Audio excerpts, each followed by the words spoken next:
Did you know that the movie Alien premiered for the first time for public consumption on May 25th, 1979, at the 4th annual Seattle International Film Festival? So I think this makes it a great time for us to talk about the 1979 movie Alien, directed by Ridley Scott and starring Sigourney Weaver as the iconic Ripley. So of course it wasn't released for wide release across the US until June 22nd, 1979. But I would say Alien is probably one of the most influential sci-fi horror films ever made. And yes, Alien is also in the United States National Film Registry because of its historical significance. And I know some people think Aliens is the better movie, and I love both of them. Both of them are great movies, but they are also wildly different movies. This one is definitely sci-fi horror, where Aliens is a straight up action movie. Then there is also the 1992 Alien 3, directed by David Fincher. And I saw that in the movie theater when it first came out and was very disappointed. I have watched it, even though I didn't like it when I first saw it. I have watched it several times, and that film amazingly grows on you a lot. But without this one, the other two don't exist. And we don't talk about any of the other ones after number 3 anyway. This is a movie that was made for $11 million and made over $185 million at the box office. That is an incredible return. The late 70s was a great time for sci-fi made with small budgets that became legendary. The screenplay is by Dan O'Bannon, who was also responsible for such films as Blue Thunder. He also wrote the script for Total Recall. And as I already mentioned, it was directed by the legendary director Ridley Scott, who gave us so many classics. Of course, he directed Gladiator, Blade Runner, Thelma and Louise, Black Hawk Down. I mean, this guy has directed a lot of things, some of them legendary, some of them not as legendary. And the cast. This introduced us to the legendary Sigourney Weaver, like I said before, playing the main character of Ripley. It also had Tom Skerritt in it, Veronica Cartwright, Harry Dean Stanton, John Hurt, Ian Holm, and Yaphet Kotto, who Yaphet Kotto is one of my favorites. And a legendary score by Jerry Goldsmith. So the story centers around, there's the commercial spaceship, the Nostromo, is returning to Earth with their 7-member crew, and their ship's computer, Mother, detects a transmission of on a nearby moon. This causes the ship's computer to awaken the crew, who were in their sleep stasis, to return to Earth, and they go to the nearby moon to figure out what's sending the signal. What they find there isn't very good. The Mother later deciphers the signal that they were getting was actually a transmission that was a warning to stay away from there. And then they find a chamber full of these gross looking eggs, and one of them hatches and latches onto the face of Kane, played by John Hurt. And what happens from there on, one of the most iconic scenes in movie history happens in this movie. So if you've never seen it and you like to see iconic scenes and wonder where things are being referenced, this is a great movie to be able to fill in those gaps. And let's just say the being that's attached to Kane's face, when it is brought upon the ship to bring him back, wreaks havoc on the whole ship, and everything is changed forever. After that, it just becomes a tale of horror and suspense and survival. The look of the alien species and planet and lair was inspired by artwork by H.R. Geiger, quite famously. He is the one that decided that the creature should have no eyes. It gave it a more bleak experience, made it colder. Ridley Scott has stated that the casting of Ripley came down to two people, Sigourney Weaver and Meryl Streep. They had actually went to college together at Yale. And it came down to Sigourney Weaver because she's great. But Meryl Streep was also mourning the death of John Gazale at the time and was not up to doing this part.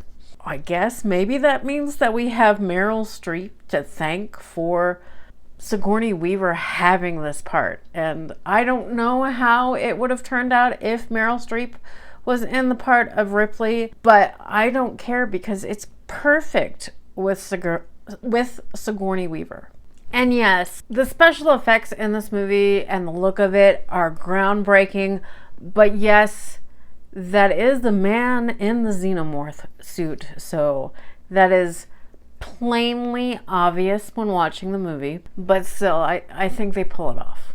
Oh, and I think I forgot, the cast also includes a furry friend, Jonesy the cat, who makes an appearance in the first two movies. And he is quite a part in the movies too. And believe it or not, the critical reception of Alien was very mixed. It's hard to believe, looking back at it, that anybody wouldn't have lauded this movie at the time. It is so well made, but it was very mixed. And I think that has a lot to do with, we all know that a lot of critics and reviewers are skewed against sci-fi and horror, which this movie is very obviously fits into both of those categories.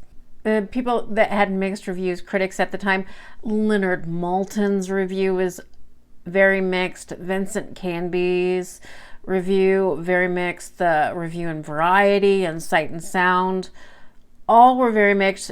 Siskel and Ebert, who I love to mention on this channel, actually, this is before their show where they gave it thumbs up or thumbs down, so they gave it 2 yes votes for Alien. Ebert called it one of the scariest old-fashioned space operas that he could remember. Siskel agreed with him and said it was scary, but it was basically a haunted house type of film set in a spaceship. He was less glowing on the film, even though he did give it a yes. He didn't think it was one of the greatest sci-fi movies ever made, but Roger Ebert did. But that's not to say that Siskel didn't like it. He actually gave it 3 stars in his original review. He called it an accomplished piece of scary entertainment. Sigourney Weaver got a lot of the positive reviews for her performance. This is what made her a star. In 1980, it was nominated for 2 Academy Awards, those being Best Art Direction and the Academy Award for Best Visual Effects, which it won. As well as the score for this movie by Jerry Goldsmith was nominated for a slew of awards itself. It won the BAFTA Award for Best Film Music. It was also nominated for a Grammy Award for Best Soundtrack Album, the Golden Globes for Best Original Score. And at the very infancy of the home video market, it also did very well. It just grew its legend more and more. It made over $40 million on home video just itself, which was a huge accomplishment. The reason why that's a huge accomplishment, we tend to think of video being around forever, but in 1980, in the early 80s, not a lot of people had home video machines, either Betamax or VHS. My family had one since the late 70s. But it was a rarity for people to actually own them at home. You could actually rent a video player at video rental stores at that point and rent movies and the player to play them on. I don't think it became a home staple for people to have, which of course VHS is the format that took over the industry. That wasn't common in homes until almost the late 80s. And yes, Ridley Scott does like his director's cut versions of movies, most famously for Blade Runner, but Alien does have its own director's cut version. But like I said, Alien was a cultural phenomenon. I think it still is. Who isn't familiar with the image of the xenomorph? I would say that even if you haven't seen any Alien movie, you know that image. So to honor its 45th anniversary, you should watch the movie Alien. If you have seen it and you love it, watch it again. It is a good time to watch it. If you've never seen Alien, I don't know what type of rock you're under. I mean, maybe you're very young. And if you're very young and you've never seen it, it's definitely one of those movies that you should watch. So if you don't know, my name is Stacia. This is just my little corner of the internet where I like to talk about movies. I have been a huge movie fan all my life and just love talking about it here on the internet. I am to almost 260 subscribers. My goal for this year is just to get to 500 subscribers. So if you could help me out by subscribing to this channel, if you love movies, that's all we talk about here. And also, it helps if you like and subscribe. It lets YouTube know that people are enjoying my videos, lets them know to push it out to more people. So it really helps. And I do love the movie conversation on here. As more and more people subscribe, I get more and more comments, and I have some people who have been here for a little bit now like to comment over and over again, and we just get that movie discussion going. It gives us people to talk to about the movies we love, and I love when you guys share your stories or give me suggestions also. There's some people who watched it that have had experiences with the movie itself or with the actors that I talk about, and I absolutely love hearing those stories. And besides that, I just love keeping movie history alive.